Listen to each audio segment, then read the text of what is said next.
Josh Stein.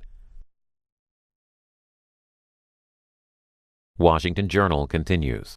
And joining us now is Chris Walsh. He's the founding editor at Marijuana Business Daily, and he's here to talk about Attorney General Jeff Sessions' decision to reverse a federal Obama-era marijuana enforcement policy and how it can impact the marijuana industry. Chris, thank you so much for joining us today.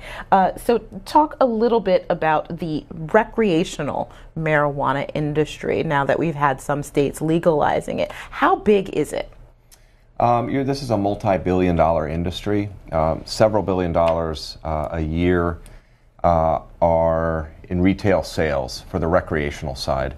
It has surpassed the medical marijuana industry, where you have 30 states that have legalized. So recreational marijuana has really come out of nowhere and has kind of stormed onto the scene, and is a major, legit, and mainstream industry in the states that have legalized it. And it's a Market Watch piece, called it a $50 billion industry. How many jobs are we talking about being created across the country in these states that have voted to legalize marijuana? Well, you have over 200,000 jobs in general have been created by the marijuana industry in the U.S. And that number, is set to double or triple, just like retail sales, in the coming years as, California's market kind of takes off and starts clicking on all cylinders, and other states that have legalized, and once they start launching their industries and programs. So there's a lot of growth on the horizon.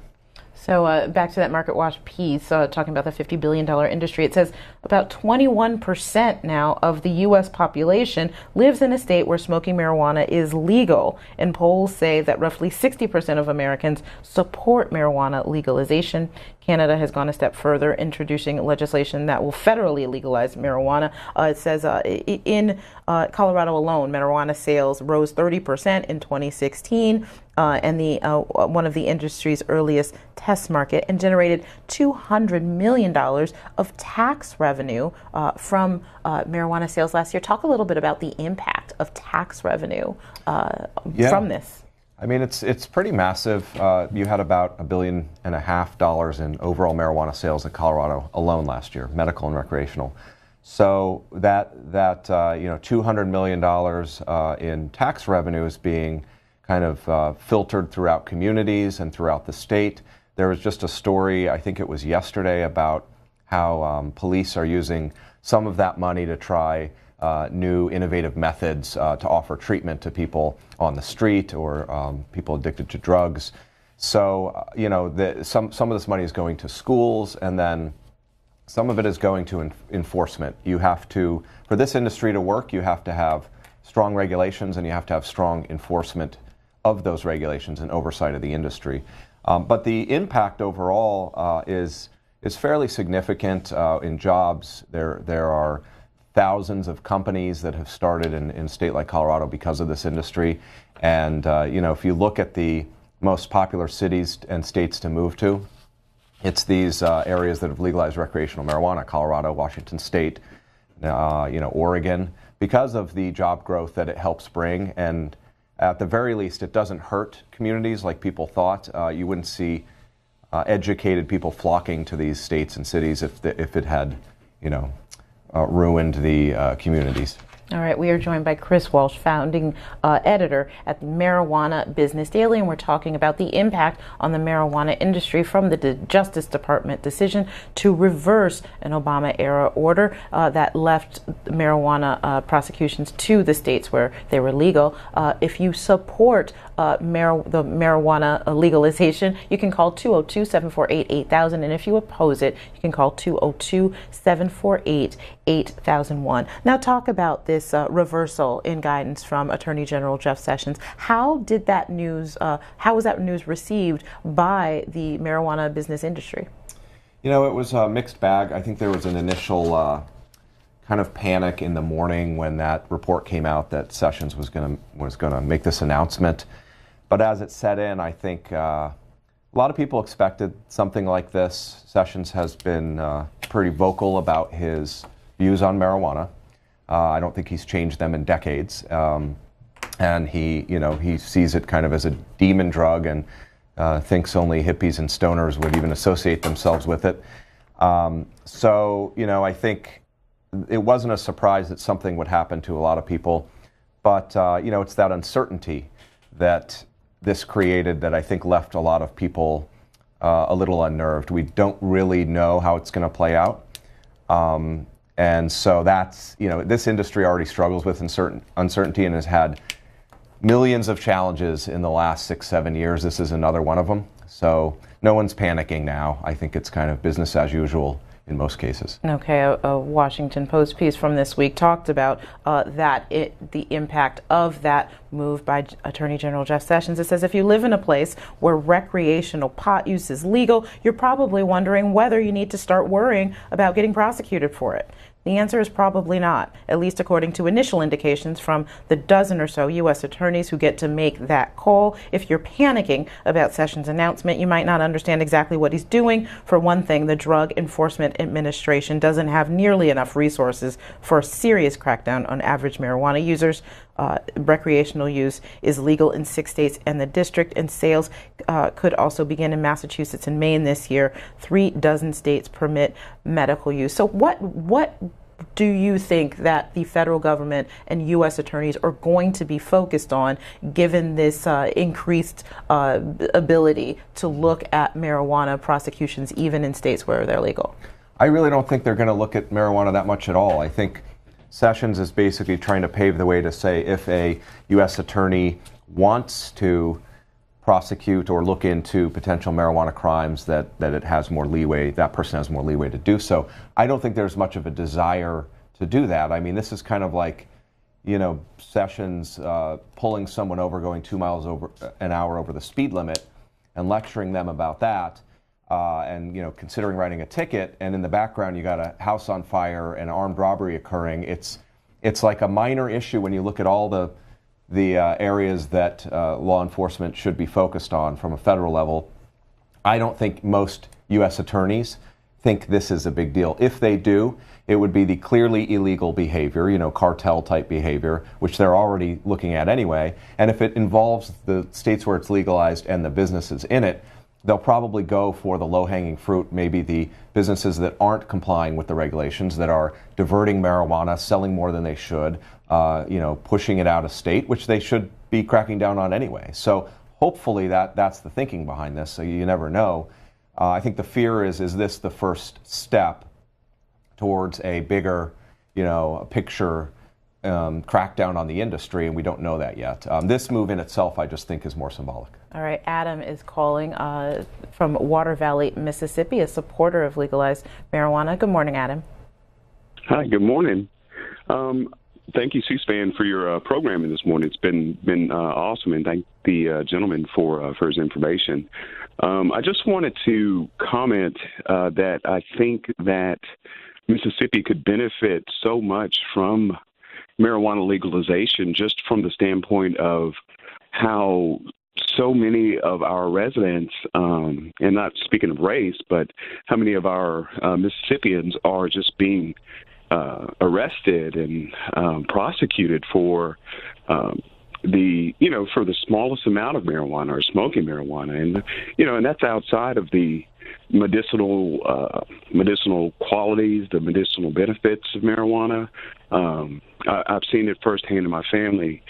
That those benefits, that a lot of people speak of, but here in Mississippi we have a abundance of natural resources, which I think could really help the economy. We've got already a system of where you have to go to the liquor store to get liquor, and it just seems that the system is in place that would be able to carefully and in a controlled way distribute marijuana. All right. I want to give Chris a chance to respond to that. Sure. I mean, you bring up a lot of good points. The South is kind of the last stronghold of kind of anti-marijuana sentiment in this country, and even that's starting to crack with some states legalizing medical down that way. But to your point, yes, I think there are structures that could be put in place very easily to control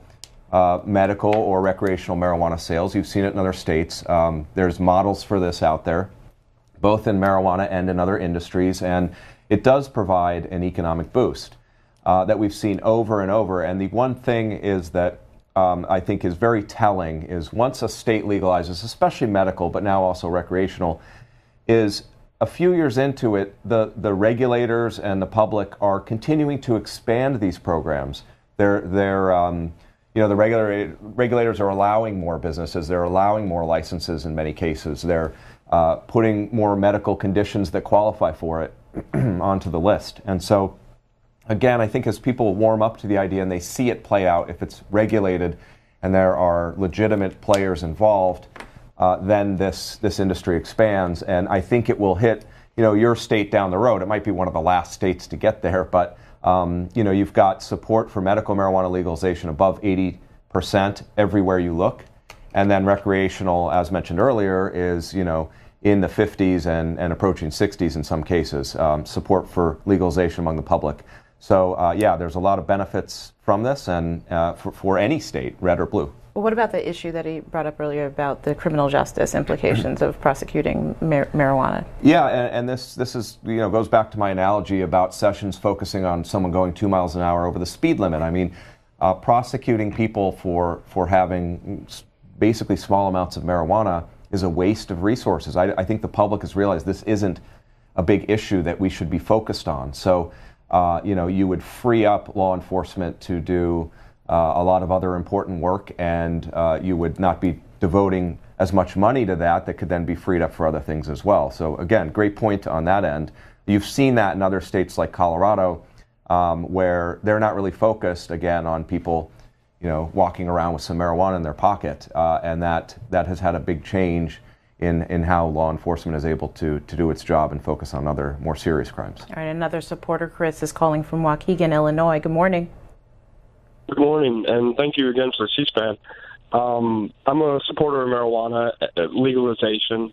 I believe that our law enforcement and our education system could benefit greatly from the taxes we could collect through the legalization of marijuana. We could use the money to help schools that are in low-income areas, CPS and different things in my state, as well as give money to law enforcement for training, new equipment, and to help fight the opioid epidemic. Illinois has one of the, most restrictive programs, and there's only about 30,000 participants in the medical program. And I often sometimes wonder if maybe that has to do with lobbying from the alcohol and opioid industries. And talk a little bit about that, Chris. How is lobbyists? Some great points again. We're getting some good calls in.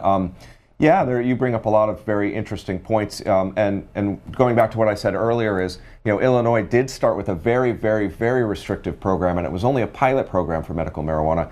That's been extended and it's been expanded. So again, once people become familiar with this, they actually see the benefits of it and they expand it. So you are seeing that in Illinois too. It is expanding and hopefully will become a bigger program. To your other points, the money can go into some things that help communities, and the opioid epidemic is a great point to bring up. Why would we focus on marijuana, especially in these states where it's legal, where you don't really have any proof that it's addictive, that people are not dying from it, they're not overdosing, and you have this huge other problem that you've seen in some states.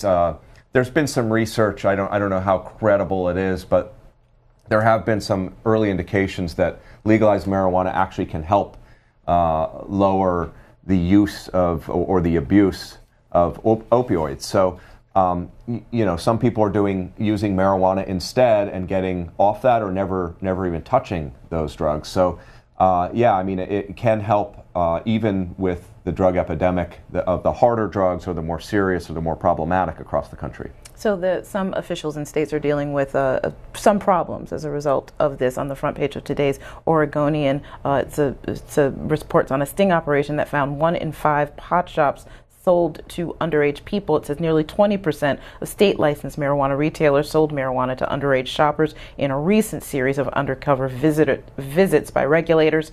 The Oregon Liquor Control Commission sent people younger than 21 in 86 licensed stores across the state. Of those, 16 were allowed to purchase the drug. Steve Marks, executive director of the Oregon Liquor Control Commission, called the results of the decoy operation unacceptable. Talk a little bit about that. I completely agree with that.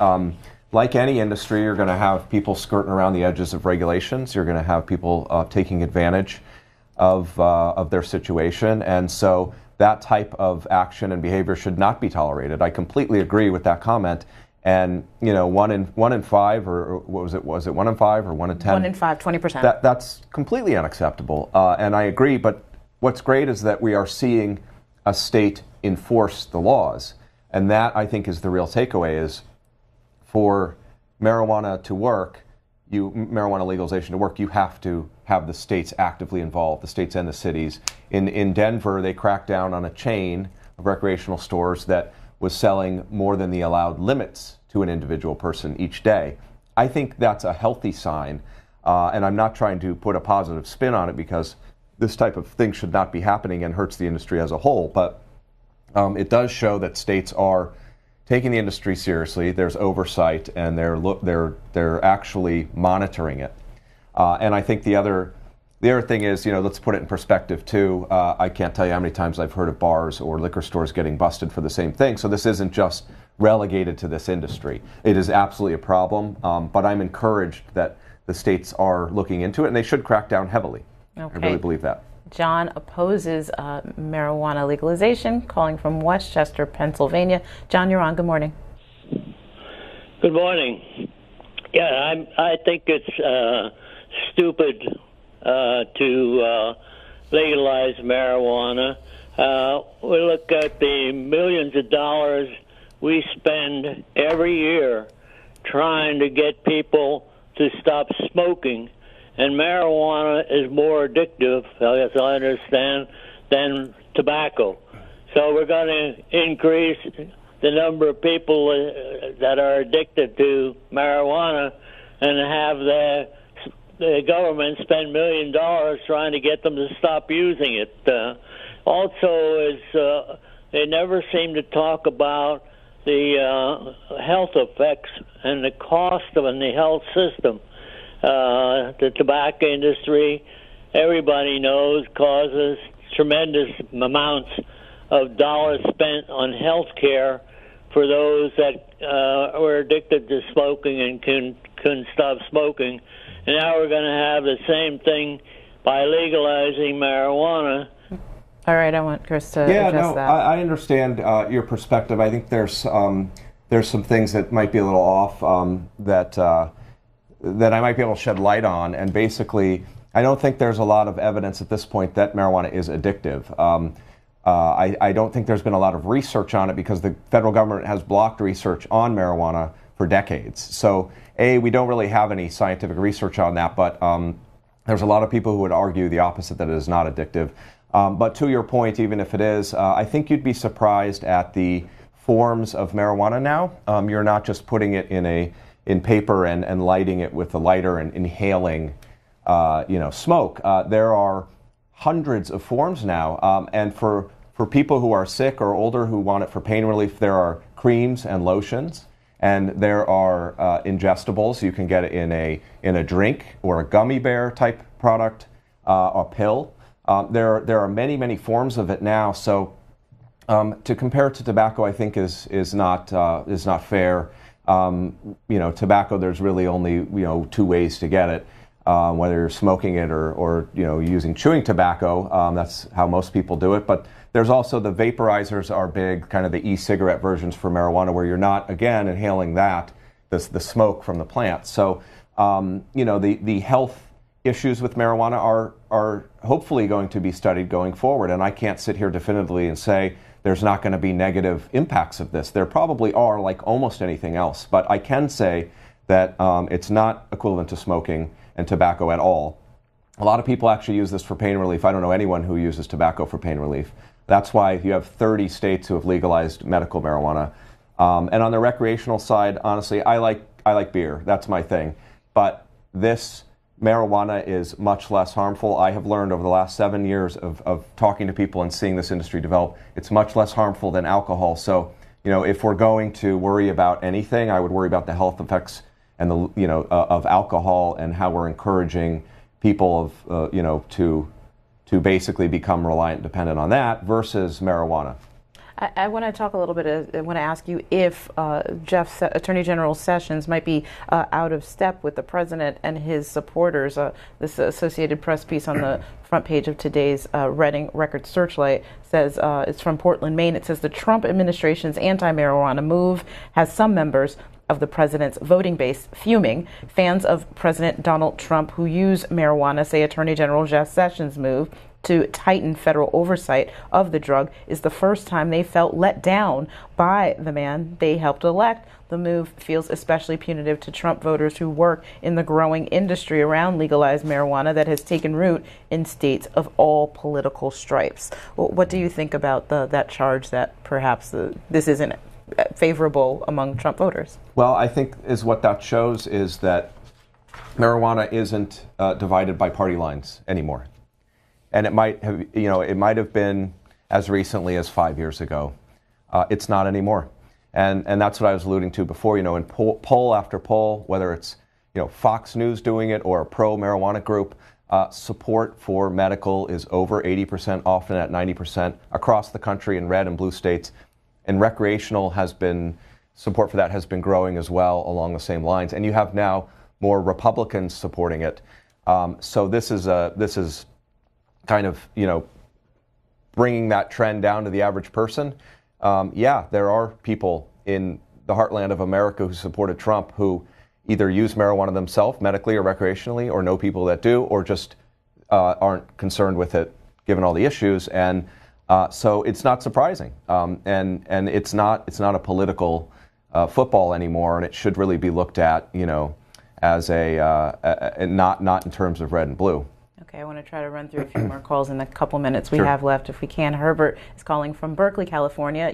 You support marijuana. You're on with Chris Walsh. Thank you very much. I wanted to thank C-SPAN and Chris Walsh, and I wanted to speak about a very extraordinary, divisive reality, which is not necessary. Marijuana does not have to be used with smoke only, and it can be sold in all kinds of delightful tasting actual realities. I'm basically want to turn my attention to my real concern, which is what I call, and has been called in a small pamphlet or book by a female major leader of the feminist movement, Simone de Beauvoir, and she wrote a book called The Ethics of Ambiguity. Herbert, can you get to your point quickly, because we're running out of time? What's your question? The point is divisiveness in America and the threat of civil war is not being talked about. I think that it's good and it's bad. It's completely ambiguous.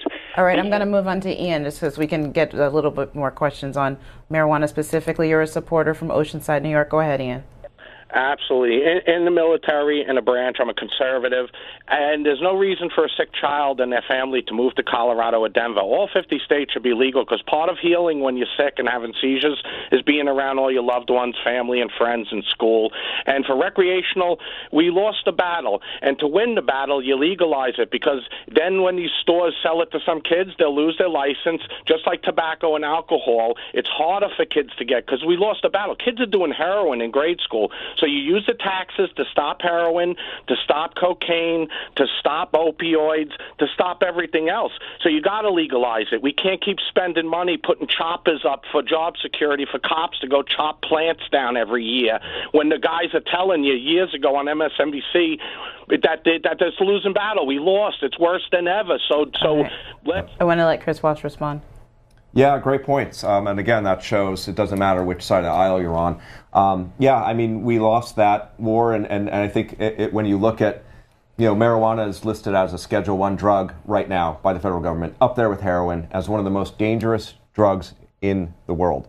That makes no sense. So Our government is behind the times. You have Canada legalizing marijuana recreationally at the federal level this year. We've already done it with medical. I mean, the U.S. is falling behind on this. The wave has passed. So, other countries are legalizing medical marijuana at a rapid rate federally. I mean, we are way behind on this, and we could be leading this. We could be creating jobs. We could be improving public health. And there are a lot of benefits we've found of this, and there are some negatives. And as you said, hopefully the industry and states, and hopefully one day the federal government will be able to help address those negatives and turn them into positives. Fran is a supporter from Utica, Michigan. Just a few seconds left. Fran, what's your question for Chris Walsh? Well, I had a comment. He made an excellent point.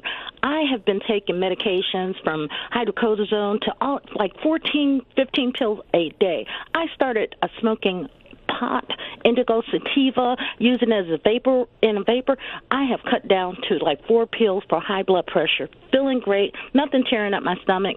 Needs to be used. And versus all these opioids, it could be done recreational. You won't have all these problems with kids trying to buy and get on heroin. All right, I want to let Chris respond. Just a few seconds. Yeah, I've heard thousands of stories over the last couple of years just like yours. I came in kind of skeptical when we started this business. Maybe it has some medical, we'll see. And I always said I'd get out if this had a negative impact on society. I'd get out of this industry and business. So to your point, I've heard countless stories like this. These aren't all potheads, that are on marijuana. These are people with ailments, regular people, and your kind of story resonates with a lot of people. All right, Chris Walsh, founding editor of Marijuana Business Daily. You can find his work at MJ Biz Daily and on Twitter at MJ Biz Daily as well. Thank you so much for joining us today. Thanks for having me. And on tomorrow's Washington Journal, we'll be joined by Charlie Cook of the Cook Political Report to talk about the outlook on the race ratings for the 2018 midterms.